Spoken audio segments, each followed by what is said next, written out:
እያደረግሽ ነው? ለምንድን ነው ያልመጣው? አምሽቼ ስለገባው ነው። እኔ ግን እኮ እስካሁን እየጠበቅኩ ነበር። በዛ ላይ ደግሞ ቅድም ነው ቤት እንዳለ የነገረችኝ። ደግሞ አብረህን አይደል የቆየችው እዚህ? ማ? ሰራተኛዋ ናታ። በአምላክ ደህና ነሽ? እግሬን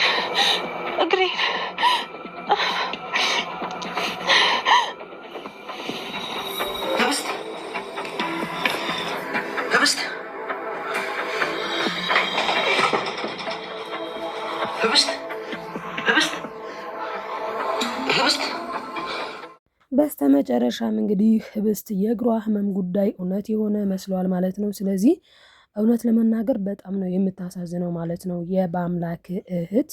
ምክንያቱም እንግዲህ ያደረገችው ነገር መድኃኒት በየጊዜው እየሰጠቻት የነበረው መድኃኒት እንደሰራ ነው እየተናገረች ያለችው ማለት ነው። እና እንግዲህ ህብስት የምር እግሯን ማለት የምር ነው ያመማት በዛ ማለትም እሷ በምትሰጣት መድኃኒት ነው ወይስ እንዴት ነው የሚለውንና እንዲሁም ደግሞ እንግዲህ ህብስትና በአምላክ ደግሞ እውነት ለመናገር አንድ ላይ ቢሆኑ በጣም ደስ ይላሉ።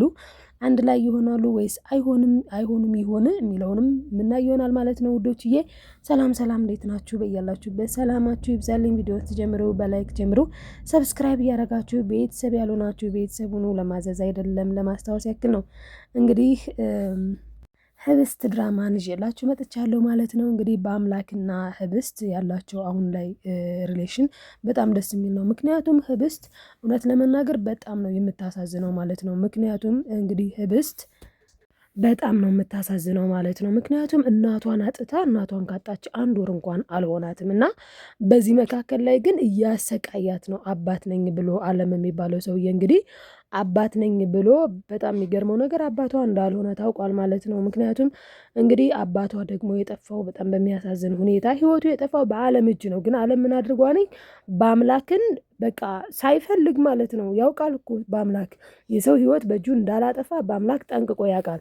ነገር ግን ልክ በቃ በአምላክ ህይወቱን እንዳጠፋ አድርጎ ነው እያሳቀለ ያለው ማለት ነው። እና አሁን ላይ በጣም ነው የተጨነቀችው ህብስት ማለት አንድ ሰው እንኳን ቢኖር የምታምነው እሱም በአምላክ ደግሞ እሱንም ምን አሉ ህይወቱን ያጠፋው ሰውዬ እኮ የእሷ አባት ነው ሲሉና ደግሞ የሰው ህይወት እንዳጠፋ ሰምታለች። ለዛውም ደግሞ እየገዛ አባቷን። ስለዚህ አሁን ላይ ለማመን በጣም ነው የተቸገረችው። ምን ነው እኔንም ልትገለኝ ነው እንዴ? እኔንም የምትከታተለኝ እኔንም ህይወቴን ልታጠፋኝ ነው እንዴ? እያለች በጣም በጭንቀት ላይ ነች ማለት ነው። ሆኖም ግን ደስ በሚል ሁኔታ አሁን ላይ ፍቅር ይዟታል ማለት ነው በአምላክ። የሚገርመው ነገር በአምላክ ራሱ በጣም ቁጡ በጣም ኮስታራ ነው። በዚህ ደግሞ ደስ የሚለው ማለት ነው እንግዲህ አለምና ሚስቱ እንዲያምኑት ሆኗል። ለበአምላክ በጣም አሪፍ አድቫንቴጅ የሆነው ምንድነው እሱ ኮስታራ መሆኑ እነሱ እንዲያምኑት ሆኗል። ሆኖም ግን አሁን ላይ ደግሞ የበአምላክ ጓደኛ ማለት ነው መረጃዎቹን የሚያስተካክለው የሚያቀራርበው ልጅ አልችልም አይነት ነገር ብለዋል። ምክንያቱም አስቡት እንግዲህ የእሷ ገንዘብ ማለትም ከእናቷ የወረሰችው ሀብትና ንብረት በጣም ብዙ ነው። በጣም ብዙ ማለት ነው። እና እንደ ዜሮዎቹን ራሱ ቆጥሬ መጨረስ አቃተኝ እስኪል ድረስ ነው የበአምላክ ጓደኛ እየተናገረ ያለው ማለት ነው። እና አሁን ላይ እሱ እንደማይችል አይነት ነገር ተናግሯል። አለም ግን ሊያምነው አልፈለገም። ስለዚህ ያን ወረቀት ይዘው ሌላ ቦታ ከሄዱ ምናልባት የህብስት ገንዘብ የእነሱ ለመሆን ይገደዳል ማለት ነው። ምክንያቱም የበአምላክ አክስት ያደረገችው ነገር በጣም ከባድ ነው። ምክንያቱም ያን መጠጡን መስጠት ብቻ አይደለም መጠጡን መስጠቷ ብቻ ሳይሆን ነገር ግን ጭራሽ ይባስ ብላ ማለት ነው ወልቸር ነው ገዝታላት የመጣችው። እናም እንግዲህ ይሄ ወልቸር ደግሞ ስትቀመጥበት ዌልቸሩን እግሯ አዳብት አድርጓል ማለት ነው። ምክንያቱም አሁን በፊት የተወሰነ ሄዳ ከብዙ ጊዜ በኋላ ነበር የሚያመጣ። አሁን ግን ቶሎ እያመማት ነውና በአምላክ እያላት ያለው ነገር ምንድነው? ድንገት አይምሮሽ ስላሳመንሽው ይሆናል። በቃ ቁጭ ስላልሽበት ለዌልቸሩ ላይ እግርሽን እንዳመመሽ አይምሮሽ ስለተቀበለ ሊሆን ስለሚችል ረጅም መንገድ በእግርሽ መሄድ አለብሽ እያላት ነውና ይሄንን ካላደረገች ግን በአምላክ እህት በነገራችን ላይ ይህንን ያደረገችበት ምክንያት ዌልቸሩን የገዛችበት ምክንያት ምንድነው? እች ልጅ መራመድ አትችልም፣ መንቀሳቀስ አትችልም። ስለዚህ ሀብቷን፣ ንብረቷን፣ ገንዘቧን አባቷ ያስተዳድር በቃ ልክ እንደ አባቷ አድርጋ እንድትቀበል ያው ማለት አባቷ አለመሆኑን ህብስት የሰማች አልመሰላቸውም። ህብስት ያወቀችባቸው አልመሰላቸውም። ስለዚህ የእሷ እቅድ ምንድን ነው? በቃ እሷ መንቀሳቀስ ስለማትችል ፍርድ ቤቱ እንዲወስንላችሁ ማለትም እነሱ እንዲያስተዳድሩ ሀብቱን ንብረቱን እንዲፈቅድላቸው ነው የበአምላክ እህት ሀሳብ ማለት ነው።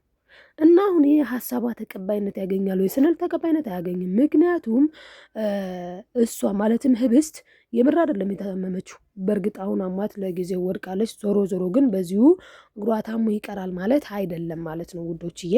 እና አንዳንዴ ግን የሰው ክፋት በጣም ከባድ ነው። በዚህ ልክ እች ልጅ በእርግጥ ተናግሯል በአምላክ አንቺ በልጥ መሆን አለብሽ፣ ጅልና የዋህ ከሆንሽ እንደኔ ከስረሽ መቅረትሽ ነው ብለዋል። ስለዚህ በአምላክ እያለ ያለው የእሱን ራሱ ገንዘቡን ሀብቱን ንብረቱን እንደዚህ አባብለውና አታለው አጃጅለው እንደወሰዱበት ነው የሚያመለክተው ማለት ነው። እና ህብስትን ደግሞ ሀሳባቸውና እቅዳቸው ገንዘቧን ከወሰዱ በኋላ እሷን አውጥተው የመጣል እቅድ ነው ያላቸው ማለት ነው። አስባችሁታል? የሰው ልጅ ክፋቱ ግን በዚህ ልክ ገንዘቧን ወስደው እንኳን በሰላም ሊለቋትም አይደለም ሀሳባቸው። ጭራሹንም አሳምማ በተለይ የበአምላክ እህትማ የባሰባት የጠናባት ማለት ነው ልጅቷን በሽተኛ አድርጋ ስርስር ብላ እንድትቀመጥ ነው አላማውና እቅዷ ማለት ነው። እና በጣም ነው የምታሳዝነው ህብስት። እንግዲህ ህብስት በጣም እያለቀሰች ነው እያዘነች ነው። ነገር ግን ለበአምላክ ጓደኛ ደግሞ የነገረችው ነገር ፍቅር ሳይዘኝ አልቀርም በአምላክን ወድጄዋለሁ ብላለች። እና በእርግጥ እሱም ያላት ነገር በአምላክ በጣም ጥሩ ልጅ ነው። በእርግጥ አሁን እዚህ ጋር ስታዩ ቁጡ ነው፣ ኮስታራ ነው፣ ብዙ አይነት ሰው ነው። በአምላክ ግን ደግሞ ቁጡ እንዲሆን ኮስታራ እንዲሆን እንደዚህ መጥፎ መስሎ እንዲታይ ያደረጉት እነዛ ሰዎች ናቸው። አንደኛው አባትሽ ነኝ ብሎ የሚተውንብሽ ሰውዬ ነው። ሁለተኛው ደግሞ የራሱ የገዛ እህቱ ነች ብለዋል። እና በጣም ከባድ ነው። እንግዲህ በሌላ በኩል ደግሞ ታፈሱ እንግዲህ በአምላክዬ የኔ ጀግና የኔ ምናምን እያለች ነው። በዛ ላይ ደግሞ ጥሩ ያልሆኑ ነገሮችን ነው የምታሳየው። በዚህ ደግሞ ህብስት በጣም እየቀናች ትገኛለች ማለት ነው። እናም እንግዲህ አቶ አለምና ባለቤቱ ማለት ነው ያደረጉት ላሉት ነገር በነገራችን ላይ መጠየቅ አለባቸው ብዬ ነው የማስበው። መቼም የህብስትን ጉዳይ ማለትም አሁን የህብስት ገንዘብ ነው፣ የህብስት የእናቷ ንብረት ነው። በእርግጥ ህብስት ራሱ በጣም ትልቅ ጥያቄ የሆነባት ነገር ቢኖር ምንድን ነው እንዴ? ቆይ እናቴ አባትሽ ነው ያለችኝ እንዴት ነው የሰውዬ ነው ማለት እንዴት ነው? ተመሳስሎ ነው? ግራ ነው የሚያጋባው በነገራችን ላይ ማለት ነው። እና እንዴት ነው ለዚህ ሰውዬ አደራ ያለችኝ? እንዴት ነው እሱ የሚልሽን ስሚው ያለችኝ? ሰውዬው እኮ በጣም አደገኛ ሰው ነው ማለት በዚህ ልክ እንግዲህ አባቴን እሱ ህይወቱን አጥፍቶ ከዛ ደግሞ ልክ አስቡ እንግዲህ እሱ ነው ህይወቱን ያጠፋው አባቷን። ከዛ ግን ምን አደረገ? በአምላክ እንዳጠፋ ወደ በአምላክ አሳበበ ማለት ነው። ባጭሩ በቃ ወደ በአምላክ አሳበበበት። በአምላክ ደግሞ ባልሰራው ስራ እስከ ዛሬ ድረስም ነብሰ ገዳይ ነህ እያሉ ይኸው በዚህ መልኩ መከራዬን እያበሉኝ ነው ያሉት። እኔ ግን ህብስት አንቺ ታምነኛለሽ ብዬ አስባለሁ። እኔ ፈጽሞ እንደዚህ አይነቱን ነገር አላደረኩትም እያለ ይገኛል ማለት ነው። እና ህብስትም አዎ አምናሃለሁ ብለዋለች። እናም እንግዲህ የህብስትና የበአምላክ ፍቅር ይቀጥል የምትሉ ውዶችዬ ይህንን ቪዲዮ ላይክ ማድረጋችሁን አትርሱ። እናም እንግዲህ ላይክ፣ ሰብስክራይብ፣ ሼር ማድረግ አትርሱ ማለት ነው ውዶችዬ። ቀጣይ ምን ሊሆን ይችላል የሚለውን ስናይ እንግዲህ በአምላክና እንዲሁም ደግሞ ህብስት እንደሚፋቀሩ ግልጽ ነው። እኔ በጣም ያስደሰተኝ ደግሞ የበአምላክ ጓደኛ፣ ምክንያቱም የበአምላክ ጓደኛ አንዳንዴ ሰው ሁሉ አንድ አይነት አይደለም። አንዳንዱ ሰው በጣም ክፋት ማለት በቃ ክፋት የጠናበት ሆኖ ታገኙታላችሁ። እና በአምላክ ጓደኛ ግን ክፋት እንደሌለበት የምናየው እዚህ ጋር ምንድን ነው ህብስት ጠይቀዋለች። በአምላክ ምን አይነት ሰው ነው ስትለው ቅድም እንደነገርኳችሁ ማለት ነው ውዶችዬ፣ ሁላችንም እንደተመለከት ነው ማለት ነው። ሌላ ሰው ቢሆን ያን ሁሉ ዜሮ ያን ሁሉ ገንዘብ ማለት የእሷን ሀብት ቆጥሮ ራሱ እንኳን የማይጨርሰው ማለት ነው። ወደ 3 ድርጅት ነው ያላትና እንዴ ይሄ ሁሉ ገንዘብ እኮ ያለው ሰው በጣም ነው አይደል እንደ የሚያጓጓው ነገር። ግን እሱ ግን ጓደኛው ነው የሚያስቀድመው። ስለዚህ ምንድነው ያላት?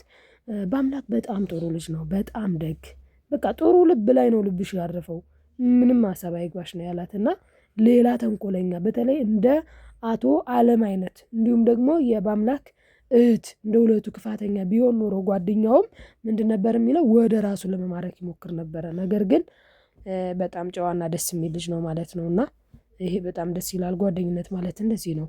በቃ ማለት ይህ ጓደኛን መመኘት አግባብ አይደለም። እና እንግዲህ ህብስት ወደዋለች ማለት ነው በአምላክን። ሁለቱ ደግሞ በፍቅር እንዲቀጥሉ የበአምላክ ጓደኛም በቃ እንዲቀጥሉ እየፈለገ ነው። አይ በጣም ደስ ይላል። አንተም እንግዲህ ዞሮ ዞሮ ልብን ሰጥተሃል እያለው ይገኛል ማለት ነው። ሁለቱ አንድ ላይ ይሆናሉ ብዬ አስባለሁኝ። ሁለቱ አንድ ላይ ሆኑ ማለት ደግሞ እነ አቶ አለምን ያሸንፏቸዋል በእርግጠኝነት ማለት ነው።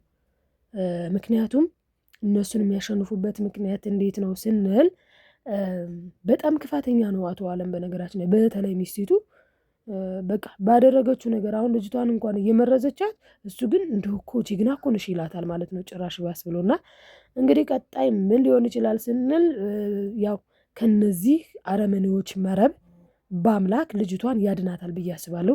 እስኪ እናንተስ ምን ትላላችሁ? ሀሳብ አስተያየታችሁን ኮሜንት ላይ አስቀምጡልኝ ማለት ነው ውዶችዬ። ለምታበረታቱኝ ከልብ አመሰግናለሁ።